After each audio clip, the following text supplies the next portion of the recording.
Part 1, 500 words. The wind moved slowly across the dry plains of Texas, bending the tall grass under a pale afternoon sky.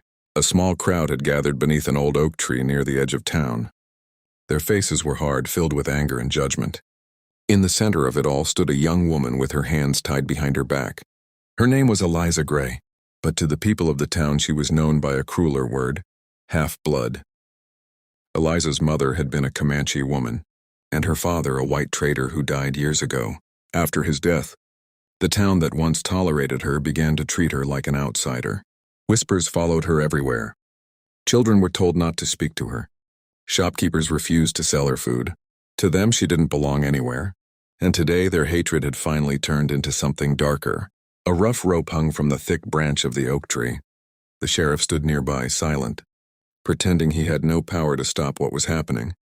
Several men pushed Eliza toward the tree while the crowd murmured with cruel excitement. "She's a spy for the Comanche," one man shouted. "She ain't one of us," another said. "Never was." Eliza's heart pounded, but she refused to cry. Her dark hair blew across her face as she lifted her chin.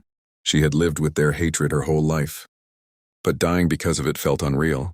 One of the men tightened the rope around her neck. "Any last words?" He sneered. Eliza's voice came out quiet but steady. "I never harmed any of you." The crowd answered with laughter. The rope was thrown over the branch. Then suddenly, thundering hoofbeats, everyone turned. A tall rider galloped toward the tree, his horse kicking dust into the air.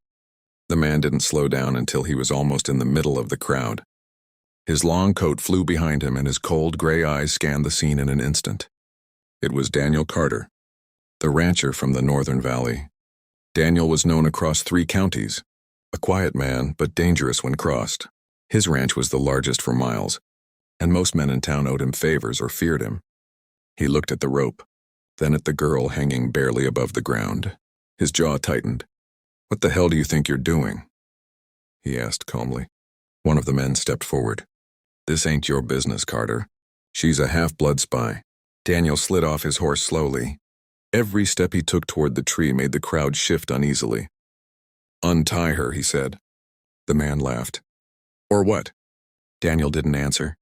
Instead, he pulled a long knife from his belt and walked straight to the tree. The crowd hesitated, but no one dared stop him. With one sharp motion, slice, the rope snapped. Eliza collapsed into Daniel's arms before hitting the ground.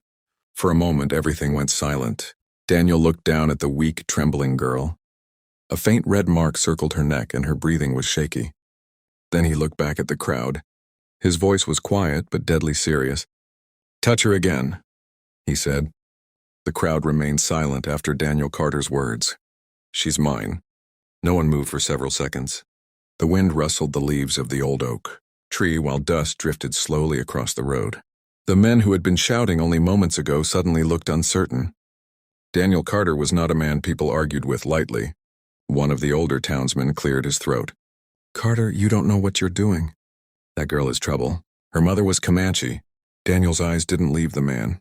"And?" he asked calmly. Another man spoke up. "Those people raid ranches, kill settlers. You can't trust her." Daniel slowly helped Eliza stand. She was weak, her legs shaking beneath her. The mark from the rope was dark around her neck and her breathing was still uneven. For a moment, she thought she might collapse again.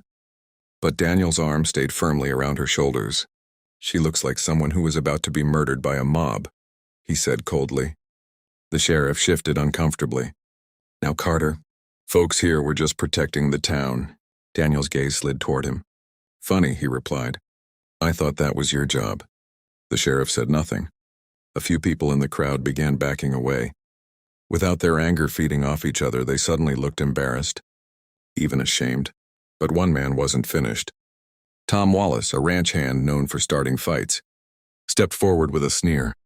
"You think you can just ride in and claim her?" he said. "She ain't property." Daniel turned slowly toward him. "You're right," he said quietly. Then his voice hardened. "But she's under my protection now." Tom scoffed. "You really gonna risk your reputation for a half—" He never finished the sentence. Daniel stepped closer, towering over him. Though Daniel hadn't raised his voice, the threat in his eyes was enough to make Tom swallow the rest of his words. "If you ever speak about her like that again, Daniel said slowly. You'll wish that rope had been meant for you. Tom backed away. No one else said another word. After a moment, Daniel guided Eliza toward his horse. She was still dazed, her thoughts spinning. Nothing about this situation made sense. Why had this powerful rancher risked angering the entire town for her? He lifted her gently onto the saddle, then climbed up behind her. The crowd watched in silence as he took the reins. But before leaving, Daniel looked back one last time. If any of you come near my ranch looking for her, he warned, you better come ready to stay there. With that, he kicked the horse forward. They rode away from the oak tree and the hateful stares of the town. For a long time, neither of them spoke. The plains stretched endlessly around them, glowing gold in the setting sun. Eliza could feel the steady warmth of Daniel behind her and the strength of the arm that kept her from falling. Finally, her voice came out soft and hoarse. Why did you say I was yours? Daniel didn't answer immediately. His eyes stayed on the horizon The sun was almost gone when they finally reached Daniel Carter's ranch. The land stretched wide across the valley, rolling fields, wooden fences, and a large ranch house standing alone against the fading sky. Lanterns glowed softly on the porch as a few ranch hands finished their evening chores. When they saw Daniel riding in with a stranger, they paused. Daniel dismounted first, then gently helped Eliza down. Her legs were still weak, and she swayed slightly before finding her balance. One of the ranch hands, an older man named Jacob, walked closer with a curious look. Boss, he said. Everything all right? Daniel nodded once. Town lost its mind today, he replied. This is Eliza. She'll be staying here. Jacob's eyes briefly moved to the faint rope mark on her neck. His expression hardened with quiet understanding. Well, he muttered, then she's safe here. Daniel guided Eliza toward the house. Inside, the warm smell of coffee and wood smoke filled the air. It felt nothing like the cold stares of the town she had just left. For the first time that day, Eliza felt something she hadn't felt in years. Safety. Daniel handed her a cup of water and waited until she drank. Up close, she noticed the lines on his face, signs of a man who had seen hardship but carried it quietly. Finally, she spoke again. You didn't have to do that, she said softly. Daniel leaned against the table. Yes, I did. Eliza frowned slightly. Why? For a moment, Daniel didn't answer. His eyes rested on the lantern light flickering across the wooden walls. Then he said something unexpected. I knew your father. Eliza's head lifted in surprise. My father? Daniel nodded. Years ago, when I first came to Texas, I was broke and half-starved. Your father gave me work trading horses. Most folks wouldn't even talk to a stranger back then. But he did. Eliza listened quietly.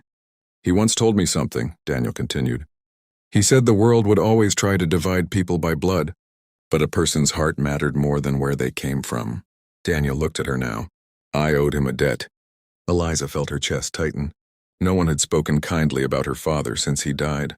But that wasn't the only reason, Daniel added. She looked up at him again. What do you mean? Daniel hesitated for a brief moment before answering. When I saw you under that tree, I saw someone the world had already decided to hate. His voice softened slightly.